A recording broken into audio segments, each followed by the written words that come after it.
right, hopefully you guys are signed in. We'll just proceed with the workshop now.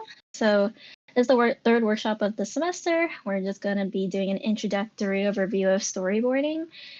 And here are some sample storyboards I put on here. We got Wally and we have Vox Machina on the right. Both works that I like. Okay, hopefully this laser pointer is showing. Okay, here's an outline of what we're going to be going over today. What is storyboarding? The production pipeline / timeline, style differences between feature and TV storyboarding, and then between different genres and age groups. Some essential skills for storyboarding, the workflow for when you're actually boarding, like what do you do step by step.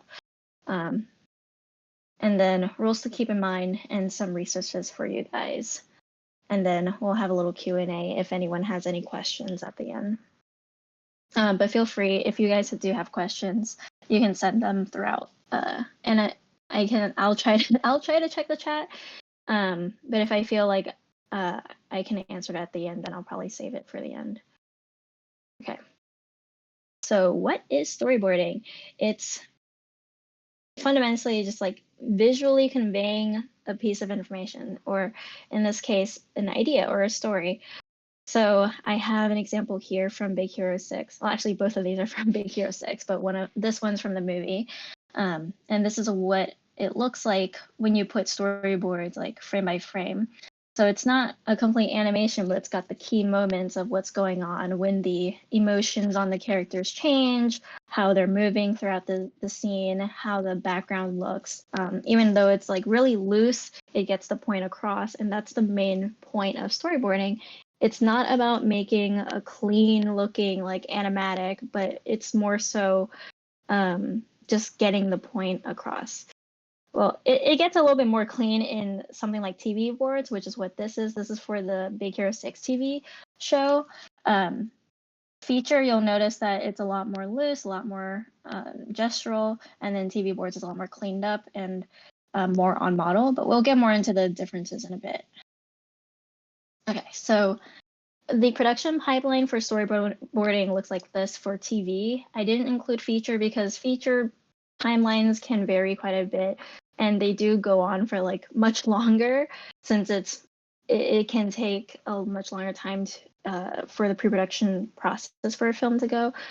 But for TV, when we're talking about 11 to 22-minute shows or episodes, for the shows that are script driven, which is when you have a written script versus the board artist coming up with the story. There's a lot more script driven shows than board driven shows, I'll say that. So that's why I'm focusing on script driven. Okay, so the pipeline, usually you'll have about like 3 directors for the show, and then each director has about 2 to 3 storyboarders. And then there will be about 3 storyboard revisionists, which are different from storyboard artists. Storyboarders will like board out the entire sequence for the episode, and then storyboard revisionists will revise and clean up everything, make things more on model, make the backgrounds cleaner, things like that.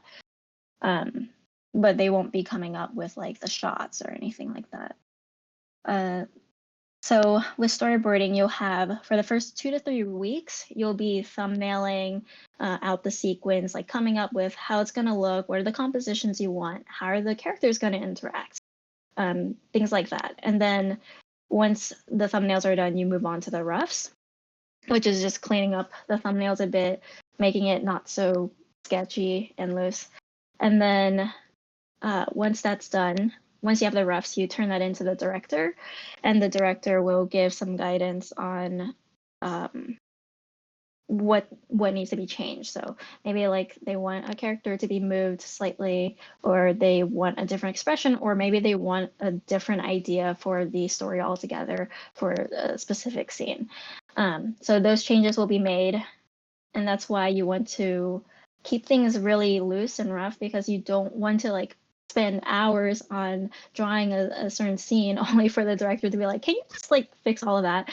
So after you have the feedback, then you start revising, making cleaning up the boards, and then you have that will be the episode, or one episode.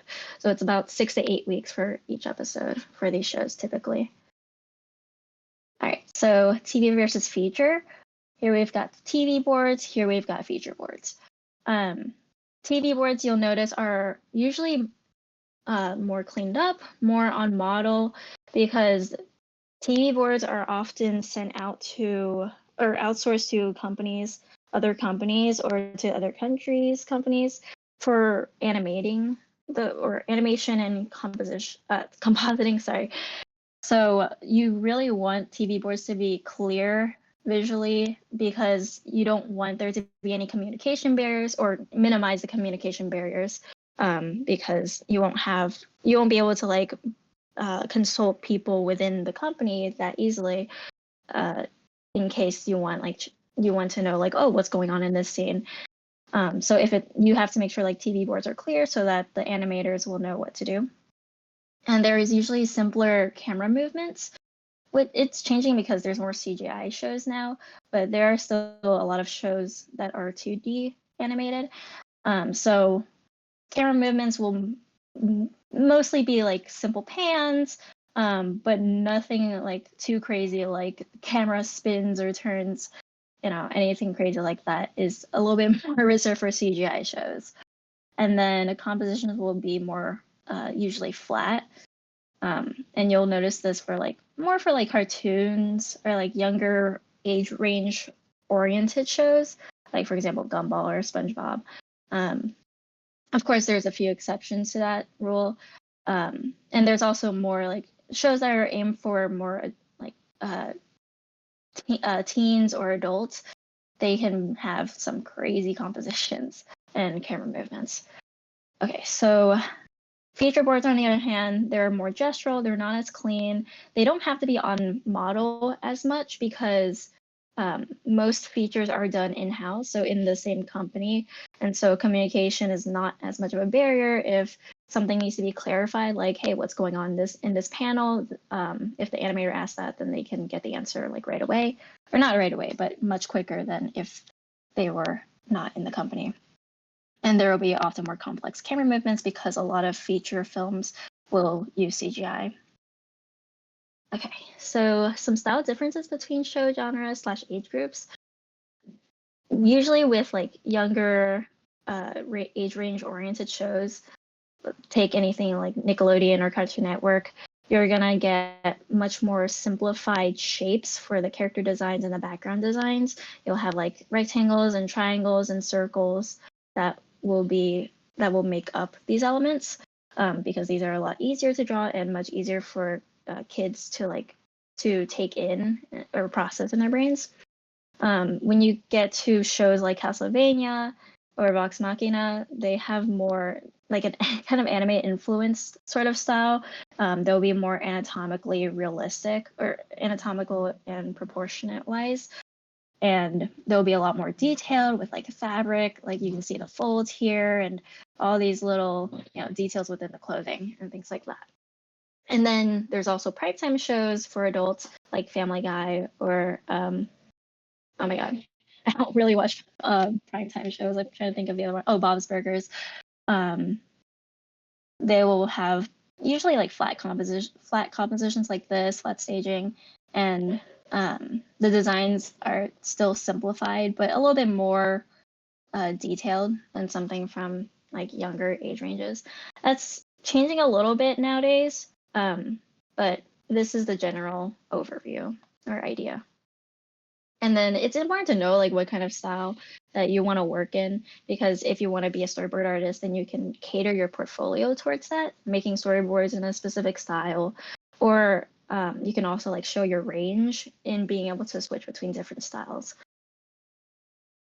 Okay, so some essential skills for storyboarding for animation.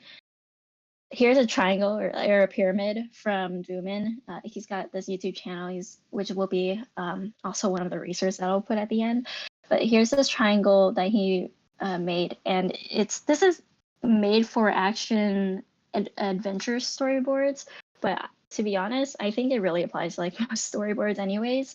The main thing is drawing skills. Like if you can't draw clearly, then you can't convey the visual information very well. And the whole point of storyboards is to convey information. So you want to improve your drawing skills to the point where you can easily like show things within your drawings, and it won't be too like cluttered, won't be too messy, things like that. And you also want to study fundamentals like anatomy and perspective for sure, as well as animation fundamentals, because you'll definitely need those for when you're drawing like figures, when you're drawing backgrounds, you'll definitely need perspective. Even when you're drawing figures, you'll need an understanding perspective as well. I think form is another thing that's important, like knowing how to portray the 3D-ness of something. And then cinematography and composition, these are also really important. Yeah, as a storyboard artist, or a storyboarder, you're like wearing a lot of different hats at the same time. Like you're an artist, but you're also like working as kind of like a director as something. You need to know some cinematography, and you also need a understanding of editing, of shot editing, because you need to know how to make a scene flow in a sequence. And how to like what camera movements are there, what are the compositions that you can use, and how to make something more visually interesting. And then there's also character acting. When you're trying to convey information within your storyboard, character acting and like really pushing the gestures of your characters, and like the gestures and also the emotions, the expressions that they're making, character acting can really make your storyboards come alive. And then of course story is an important thing. I'm sorry if you guys hear like motorcycles in the background. There's just a lot happening outside where I'm at. But anyways, these are I would say, the 4 essential skills that you would need to know. And then some notes I'd like to add. Story and clarity. I already spoke about, well, actually, I didn't speak about story. Story is really important because if you have an understanding of, story, things like character development, how different things that you can incorporate into their, like a board, like how they're acting, how they're interacting with their environment, how the environment looks, how you can manipulate these elements to further push the idea of the story. It's really important to understand story as a storyboard artist. Clarity, visual clarity, and I don't mean just like being able to draw well, but also knowing how to push an idea through these 3 things, like the drawing skills and also cinematography. I'll get more into that later, but speed is also an important thing as a storyboard artist. I went through the pipeline earlier. It's like it goes really fast. You need to get a lot of drawings done. Some of them will be tossed out because of the ideas are like maybe not going to be used. And so you don't want to get too attached to your boards because maybe there are better ways to show something. Maybe you'll have an idea in your mind of how you want to show something, but maybe there's a better way. So you definitely want to try different variations of how you want to portray something. And that's really important that's why the thumbnailing stage is really important, so that you can get all your ideas out and see what works best. Okay. Moving on, let me get more into cinematography. Part of cinematography is knowing camera movements, editing and shot progression, and compositions that you can use. So for example, I have here a short little clip or a GIF from Whiplash, the movie, and they decided to use a whip camera pan or a whip pan between these 2 characters in this scene.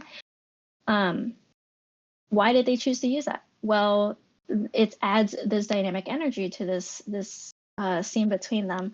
Instead of just cutting from one character to the other, they did the whip pan because it adds to the dynamism and it keeps the rhythm going. I mean, we literally have a drummer here. So it creates this sort of rhythm and this like frantic energy within the scene. So that's why you want to know like different types of camera movements that you can use, because maybe you want to do something like this where you want to add energy, or maybe you want to just have a still shot. Depending on what kind of mood you want to express. If you wanted to do something more peaceful, then maybe you'd have a still shot and then do like simple cuts between characters while they're in dialogue. This is a frame from, oh my God. Oh my God, why did I forget it? I literally watched this movie, In the Mood for Love. This is like a clear visual representation of the relationship. Like even if you have no background context of who these characters are and what they're doing, you still understand like, oh, there's a physical barrier between them. There's this wall between them, and they're also in their separate worlds. So just from the composition of this, you can get a clear idea of what's going on in the story. So a way to practice like getting a sense of cinematography is watching a lot of films. Like if you don't watch a lot of films, then you don't get to see all the different ways that you can like manipulate the camera, manipulate editing and shots and do compositions. So you can watch a lot of movies. I would recommend like if you want to study a film, watch it at least once for enjoyment. Like don't analyze it too much your first time watching, and then your second time you're able to know, oh, this is a scene that I remember that was really memorable. It like touched me, or it like really surprised me, or scared me, or it made me feel really angry. And then like study that scene. Why did it make you feel that way? How do the characters interact in that scene? How do they move? Do they look at the camera? Do they look at each other?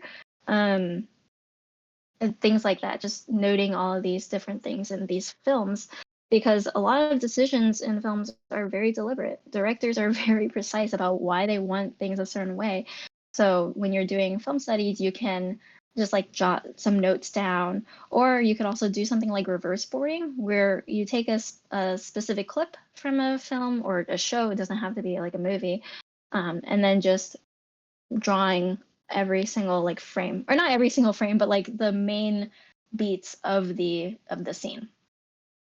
And that can give you an idea of, oh, this is how they like turned the camera. Oh, this is how they like revealed something. So if you want to practice cinematography, definitely do this. This is so important. Acting. So I've got a few examples here, but acting is all about facial expressions and body language. How can you push the idea of what a character is? Like how do you show, oh, this character is like really mean, or this person's really serious, or like as like really serious, really calculating, very witty. You can push all of these ideas through the way they express themselves on their face and through their body language. So for this one, from this scene from The Incredibles, I forgot their names, but the secretary, she's really short in stature, but she's so like intimidating here. Not only is she like standing on the table and she's kind of above the mom, but she's like whacking her, and she's also, you can notice like her eyes squint in anger, her arms kind of like go down lower before she starts whacking her. And like all of these contribute, like the way that she like whacks her is like very like clear. All of these show her anger. And then we have this one of Nimona. Nimona's curled up into this like little ball while she's saying yes. She's clearly not saying yes in an enthusiastic way. She's saying yes in kind of like a unsure way, or like I'm like guilty or ashamed or something. I don't remember the context for the scene, but it's definitely not like a yes enthusiastically or something like that. So you can tell that by the way she's like curled up. Her knees are raised, and her eyes are really big.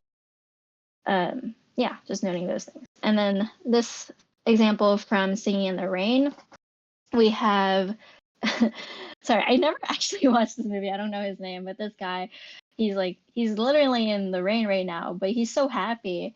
And you can tell from his big smile. Well, maybe you can't because the image resolution is not that great, but he's got a big smile on his face. He's like, he jumps on this lamp post and like swings from it, and like with his hands stretched out, like he's so like in the zone right now. He's so happy. He's so joyful, even though he's in the rain. So the gesture of like his body, and also the way he's yes, Gene Kelly is the actor. And yeah, like you can just tell how all of these characters are feeling from the way they are acting. And so the way you can practice acting is, well, for one, you definitely want to do gesture drawings, having a good understanding of anatomy and proportions, but also you want to push the gestures when you're doing gesture drawings so that, like, if you use the line of action, how can you make, like, insert more energy into the character? Or how can you, like, if you're trying to draw a person that's like laying down, like really sleepy, how can you make them look more sleepy? How can you make a character look more happy? How do you like make their limbs like more stretched out? How do you make them like curl up on themselves? Noting these things and trying to push your gestures is a great way to practice. Another thing is looking at face expressions or character sheets. So taking like your favorite movie or favorite character, and if you look them up and with like character sheet Nemota, then you can find the character sheets, and then you can look at that, study that. How are different emotions portrayed? And even if you like just like trace it or copy it, like the different ways the mouth moves or how big the eyes are, whether the hands are like, like tucked in or like super outstretched. Noting things like that can help you build a visual library for expressing, or yeah, making expressive characters. And then you can also take certain clips from films or shows or just anything really, and looking at how the person or character is like portraying themselves and how it makes you feel when you look at them. Like, why do you feel that way? Or why do you feel that this person looks really sad? What is cluing you in on that? And so noting these things are a really great way to practice acting. Okay, so now let's go into the storyboarding workflow. The first step would be the vomit pass. So usually if you have like a script or maybe you have like an idea in your mind, then you can just do a vomit pass, which is where you just draw everything that comes to your mind. If you have like a script, then you can you can do it chronologically from beginning to end. Or you don't even have to do that. You can start from the middle, go to the end if that's what you like, if you already have an idea for that, and then you can go back to the beginning. Just get all those ideas flowing, get into the zone.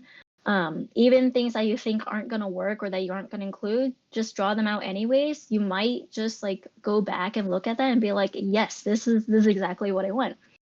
And then you can do the thumbnails afterwards, which is just like drawing these little thumbnail sketches. They don't have to be perfect. They can be stick figures. They can be little scribbles. And I'll show an example for thumbnails, rough pass, and clean pass in the slide after this. But just keep it very simple, very loose in the thumbnail so that they're easy to just draw out and just spit out a bunch of ideas out, and that they're easy to change if you need to be. Let's see. Would you be able to use the script to help you with the storyboard, or would there be just something specific for the storyboard? What do you mean by just something specific? But I think you don't need specifically a script. If you're like doing your own personal storyboard, you can make a script. When I do a personal storyboard, I usually like do write out like not a script, but like maybe like a summary of what goes on. And then if I'm really like into it, then I can draw like, or not draw, write a dialogue of what the characters in the scene will say or what's going to happen. I don't like write like any like I don't do like a screenwriting script or anything like that. Yeah, like doing a summary. I think that's really helpful for me personally. It really helps you like keep things organized and know, oh yeah, I need to include this later.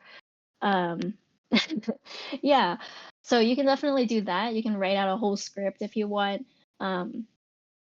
If you just have an idea and you want to get things out. Sometimes it like maybe I'll have an idea and I write like a little script, but I can't get certain things like going, or like I can't really think about certain things just in writing. So like I'll draw it out and I'll be like, oh, this, and then that generates more ideas. So it's kind of like a back and forth sort of workflow between the writing and drawing, if you want to incorporate writing into your workflow. But yeah, moving on, I talked about thumbnails. And then after that, once you've decided the sequence of things that you want to happen, then you can do a rough pass where you just draw over your thumbnail sketches and make them a lot more readable. So that's not just a stick person. You can like actually like add expressions on them, or like do a clearer background and give a better sense of where they are, or what's going on, who the people are. And then you can do the clean pass once you're happy with your rough pass and you think that this is the best portrayal of the storyboard sequence that I have in mind. And then cleaning is just involving cleaning, yeah, making your drawings much cleaner. And also, if you want, you can add like different shades for the panels to like differentiate between different elements in the scene, or also to add a lighting ambiance to the panels. Okay, and also fleshing out acting, which I'll get into a bit. Okay, so here's an example. We've got this from Monica Davila. She's a TV storyboard artist. I think she's at Nickelodeon currently, or at least the last time I checked. But here's a thumbnail from them. So it's very, as you can see, it's very loose. We got stick figures, not even like stick figures. We got discombobulated heads that are floating on top of triangles. And that's really like all you need. You just need an idea of what you want to like lay out the scene. And then we've got this like simple layout of like some sort of background building here. And we've got like an idea of the perspective grid. So we kind of know like what the floor is going to look like, what the perspective is going to be like. So thumbnails are all about just getting the composition in. You don't need to get into the nitty gritty just quite yet. And then roughing it out. Now the details are a lot more fleshed out. We can see like, oh, this is like some sort of princess character. We've got market stalls and buildings in the back. The perspective grid is a bit more clear. We've got some foreground elements that are framing the scene. Okay, yeah, this is a lot more clear. It's not like perfectly clean, but it's still like anyone can look at this and be like, oh yeah, I get it. Like these are the main characters. They're going through this like market area. So that's really the main thing. You don't need to get too clean in the rough stage. And then once you're fine with that, then you can move on to the cleans. Yeah. Monica added some shading to each of these elements in the background. They also added some more details of the people, like the hair and the clothes that they're wearing. Like, oh yeah, that person's definitely a shopkeeper. Sorry. And we can see like some characters acting in the background. This person's just like completely covered in the boxes. Like we could see that before, but now it's a lot more clear. So yeah, moving on to common boarding rules, or I put rules in quotations because they're not 100% and they're just guidelines or things to consider, really, things to keep in mind. So the first one, I think, is a really important one. The screen direction, or the 180 rule. Actually, let me just say all of these first, and then we'll get into them one by one in a bit. So screen direction, or the 180 rule, jump cuts, simplifying versus pushing character acting, a variety in shots, and staying on model or clear character shorthands. So a lot of people will, when they're starting out with boarding, they break the 180 rule or screen direction. Sometimes they also do jump cuts between different scenes where you have like different scenes that are right next to each other, right side by side, but like they have a very similar composition, and so it's kind of disorientating. There's also simplifying versus pushing character acting. Sorry guys, I'm like talking too fast. I'm stumbling over my words. Let me slow down. Okay. Sometimes it's good to keep your character acting simple. Like you don't need to over animate your characters acting. You don't need to like draw every moment of them like reaching for a cup or something. But sometimes it is more important to really emphasize it, that Like maybe a character grabbing a cup is actually really important to the scene, so you want to push the acting. A variety in shots is also good to keep in mind. You want to vary the different shots that you have just to keep things visually interesting. You don't have to go too crazy. Maybe like usually you can just go between wide, medium, and close-ups.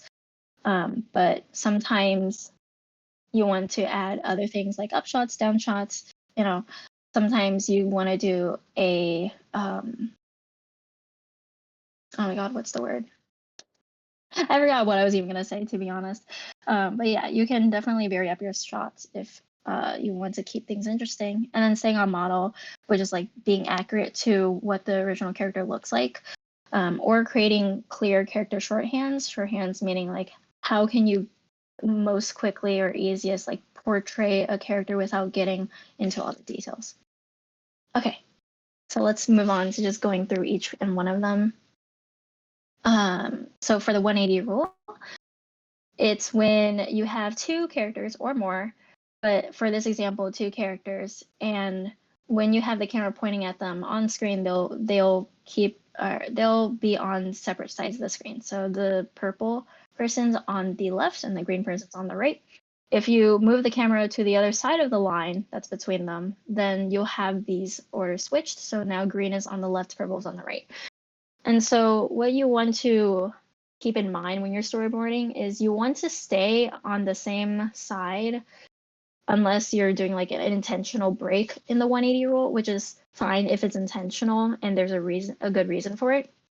But normally you want to stay within, like you want to keep green person on the left or purple person on the right. And the ways you can do that is just like if you want to like show the purple person closer, then you can move it behind them, but still like the green person will be on the right, and then vice versa. Oh, sorry, not that. Here's another example from Nick Paris, which will be another resource I'll be putting in the end. We have the camera here. We've got orange on the left, pink on the right.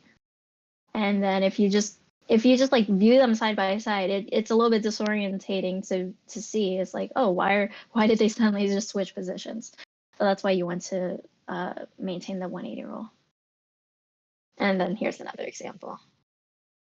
Okay, screen direction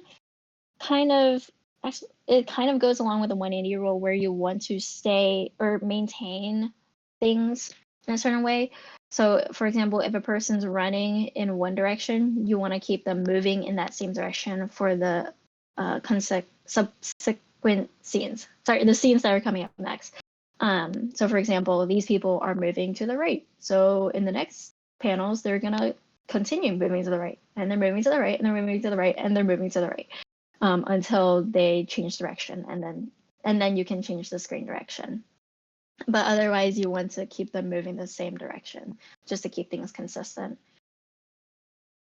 Jump cuts, like I said before, it's when you have similar compositions between different panels that are next to each other. So let's just look at this first. These two are like side by side next to each other. If we're just moving from this panel to the next, then it's going to be confusing unless you're like deliberately doing that where they're having a very intense like dialogue scene together. But otherwise, if you're just having like this person and this like dog are basically the same size, you have the background elements that are around the same position and also the same size, you have this midline here, the composition is very similar. Same thing here. I think this is okay actually. Like this isn't too bad because some dialogue scenes will have you do like a shot, reverse shot, which is what this would be. But a way to avoid jump cuts is just changing the horizon between cuts. So for example, here, instead of doing this where you're keeping at the midline, you can move the horizon line all the way down so that we can have an upshot of this person where we can see the sky now. Another thing is changing the sizes of the characters between different cuts. So like, for example, this is the bad example where we have the character being the same size. So when you're just going between this and this one, it's like, oh, it's a jump cut because this person's the exact same size. Versus this one where this character gets a bit smaller. And so on and so forth. You can have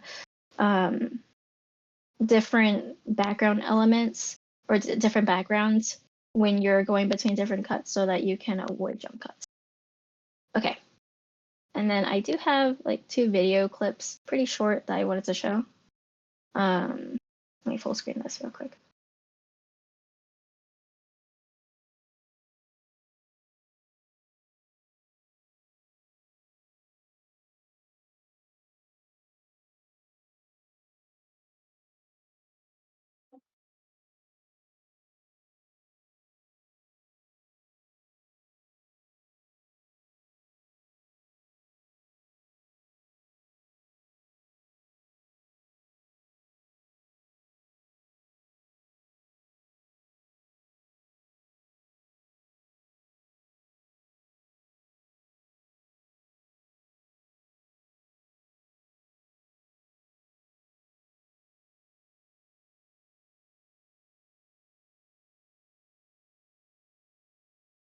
Okay.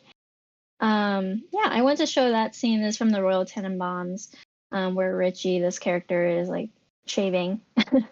Oh, give me a second. Yeah. And so it utilizes a lot of jump cuts in the scene where you see like moments between the process of him shaving. Like it's still the same composition, but there is like a difference in the timing. Oh, sorry. I don't know if the sound was on. I don't know if you guys heard me, but yeah, there's like several jump cuts throughout the scene. So in like live action films, a lot of rules get broken, like the 180 rule, jump cutting. These things are done frequently, whereas you wouldn't want to do that in animation. I just wanted to show this clip to show like what jump cutting would look like in an actual like video format. But yeah, sometimes if the director that you're working for, or maybe just for like your personal project, you have a clear vision and a clear reason for why you'd want to use jump cuts, you can definitely do that to portray like a change in time. So let's look at another short clip.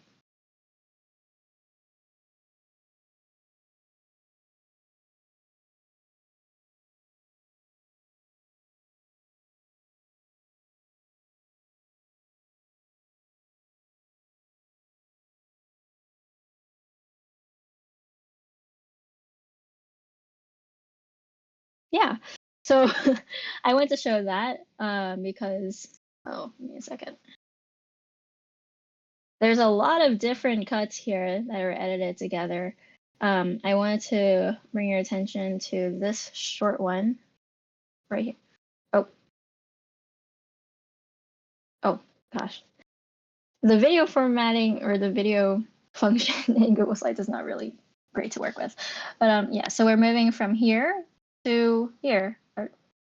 Yeah, like he's still in the same position. The composition's the same. It's just that now it's nighttime, so there's a clear change in the time. So that's usually what jump cuts are used for. Actually, this would be called a match cut. It's not a jump cut. Match cuts are when you're purposely using it to show time differences. There's other ways to use match cuts as well besides time, but yeah, that's one way you could use it in your board if you wanted to show a cool change in the time. Okay, so we just saw a whole bunch of different types of shots in that previous video, but these are some different types of compositions that you can have for a panel. So we have this the establishing shot, which is usually like a wide shot that'll show the background outside where things are taking place. This is a full shot or a wide shot where you have a full body in the shot. Medium shot is where it's usually like torso up, and then close shot it's where it's like a little bit like below the shoulders and the head. And then extreme close is like it can get even more extreme than this, like maybe not just the head, but you'll see like the details of just the eyes or just the mouth or something. You can do like close-up shots on like specific objects. Like if you want to show a cup, you could do a close shot on the cups, like the rim of it or something like that. This is an upshot where you're looking up at the character. We saw this earlier from the character acting Incredibles example. This is a downshot where you're looking down on them. And these usually they're used to show that, oh, a character has power over a situation, or a character doesn't have power in a situation, in the case of a downshot.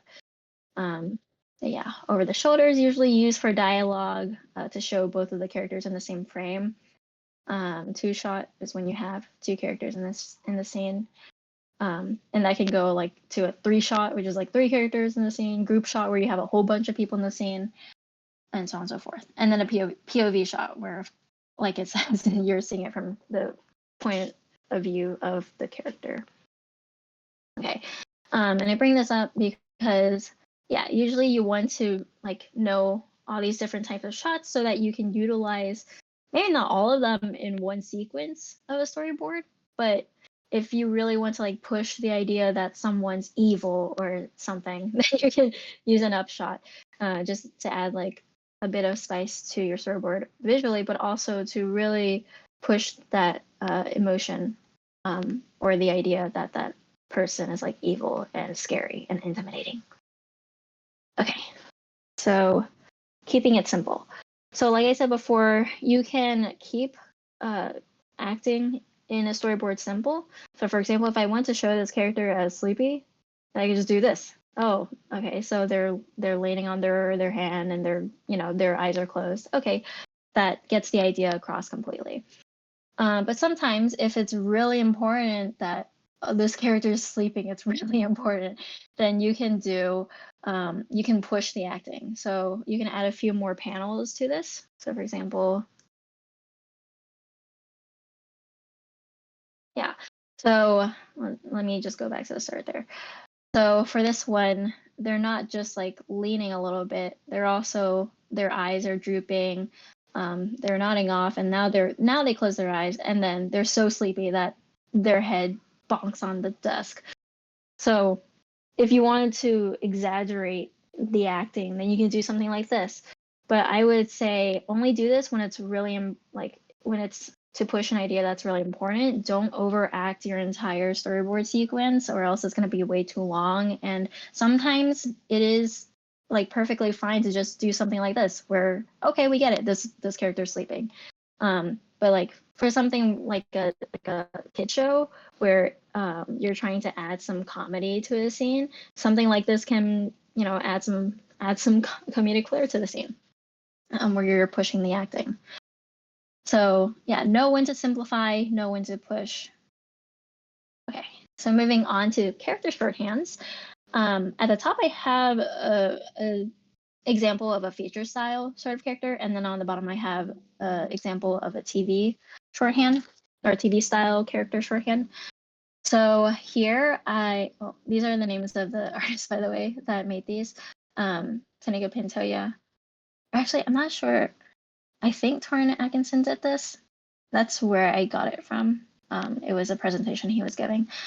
But anyways, Taneko, he drew this character. This is a very simplified, loose version. This is a much more detailed version that maybe you'll have in like the clean version of your storyboard, but not necessarily the rough version. And this is perfectly fine. Like it gets the idea across. Like, yeah, this is the character. This is character A. This is their expression. This is how their hands gonna be positioned. Like, yeah, they've got a backpack on. Like, you see these little details. So it's not like completely clean, but you get the idea of the character across.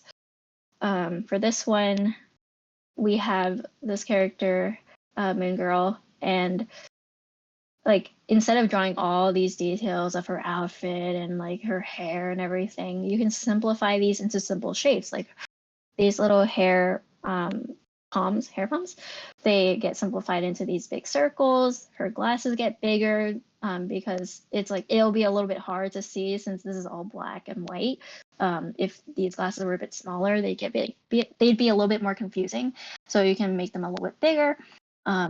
Her expression is a lot more like simplified, but it still gets the point across. She's smiling. And then her clothes are simplified to these simple, like this kind of like rectangular, and then, oh my God, trapezoid. Sorry, I'm horrible at geometry. And then her legs get bigger at the calves, and then her shoes, like they have a more complicated design here, but they just get simplified into like, okay, yep, it's an oval, and here's like a half oval or half a semicircle. So yeah, doing character shorthands is great because if you're like on your thumbnail or your rough stage for your storyboard and you just need to like get it done, get the ideas onto the paper, then shorthands are a great way to shorten the amount of time that you're drawing. And they still get the idea across of, okay, this is this character versus like I can tell like, oh, this is this character versus this character. Things like that. Okay. And then I think this is the final one I have. Too much negative space. So for here, we have this shot of this guy just here. And then there's just this box. And then we have let me put on the laser pointer, all of this like space that's not really having anything. So if we want to utilize more of that space, we could scale some things up. So we can scale up this box so that it's more closer to the foreground. And now it's taking up most of this side. And now this guy is taking up most of this side. So using the space that you have is really important so that you don't have like all this space and it's like, oh, what is this doing? And so the viewer is going to be like looking at other things besides what needs to be focused on, which is this box or this chest and this guy. And it can also help you make compositions more intentional. So now we have a clear connection between these two. Well, these in this one, like, yeah, there's a connection between them, but there's also all this space. So yeah, that was the end. These are a bunch of resources out. I think we're gonna link these slides. So then you can oh my God, English. So that you can just go to these. I have this. This is crazy. You're also gonna need like a good computer for this because once you open this, it's like it has so much stuff. It has so many videos on this one page. That's just like a big introductory guide to storyboarding. So everything I talked about, but like so much better and a lot longer, and more detailed. We've got some Gumroad beginner guides that you can get for free. These are all free, I'm pretty sure. Yeah, these are all free. So you can download these PDFs and they will talk about storyboarding. There's also this, which is an Excel spreadsheet with a bunch of resources for drawing fundamentals, storyboarding, and other things. We also got YouTube channels. Every Frame of Painting is I recommend for if you want to really like get an introduction into cinematography, how directors decide like different things in their films. We have the Royal Ocean Film Society, which is kind of similar to every Frame of Painting, but a bit more broad. They also do like analyses on different movies. Storyboard Art, they're a program that offers like mentoring sort of program, but they also have these free videos on their YouTube channel that are talking about storyboarding. To make a Pantoja, which I mentioned before, he talks about the industry and also goes into specific things like how to do gesture drawings or how to do storyboard workflow stuff. Mia Tripled, or Michelle Lamb, she talks a lot about the industry. She's shown her storyboards, portfolios, and things like that. So she's a great resource for if you want to learn more about just like the industry itself and what it's like working in it. Doomin, he also uploaded a few years ago some videos on storyboarding, and also he has a video on how to analyze a scene from a film. So if you want some more ideas on that, you should check him out.